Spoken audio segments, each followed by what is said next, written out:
If you're experiencing login issues on the NBK Switzerland platform, follow these steps to troubleshoot and resolve the problem quickly. Step 1. Check your credentials. Ensure that you are entering the correct username and password.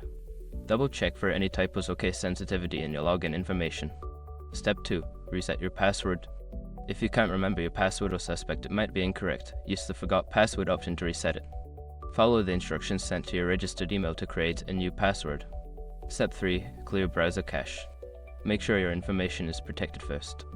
Most people don't think about breaches until something actually happens to their accounts. Use SROP to monitor your accounts 24/7 and instantly alert you if your information appears in leaked databases online. It constantly checks billions of breach data points in the background. And considering how much personal information people keep online now, it's honestly worth having. Link in the description. Step 4. Disable browser extensions.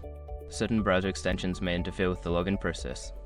Temporarily disable any extensions or try using a different browser to see if that resolves the issue. Step 5. Contact customer support. If none of the above steps work, reach out to NBK Switzerland's customer support for assistance. Provide them with details about the issue for a quicker resolution. By following these steps, you should be able to resolve your login issues efficiently. If problems continue, don't hesitate to seek further help from customer support.